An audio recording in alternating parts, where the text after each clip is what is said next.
So, ich dachte mir, ich mache diesen Part mal mit 'nem Voice-Over. Dann habt ihr erstens mal meine Stimme gehört und zweitens ist das eigentlich auch für mich einfacher, als alles aufzuschreiben. Ich mache so wie circa alle 2 bis 3 Monate mal wieder meinen Kühlschrank sauber. Der ist momentan wieder sehr überfüllt und unordentlich. Ich habe echt keine Übersicht und muss alles so lange suchen. Deshalb, dachte ich, ich reinige ihn mal wieder und nehme das gleichzeitig auf.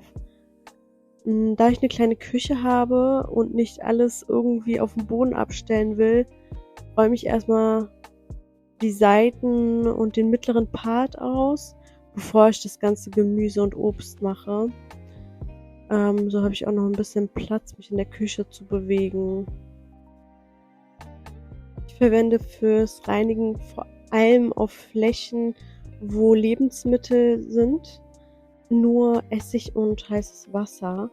Ich möchte einfach nicht, dass irgendwie Chemie oder so an meine Lebensmittel kommt und, Essig tötet wirklich alle Bakterien. Es ist auch für die Energien im Haus sehr gut.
Nachdem ich mit dem Kühlschrank fertig war, wollte ich außerdem noch diesen einen Schrank in der Küche sauber machen.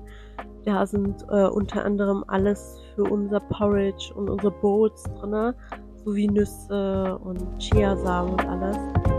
Und ja, da wir diesen Schrank jeden Tag verwenden, ist er sehr durcheinander gewesen. Aber wie ihr seht, habe ich das Ganze gut ordnen können.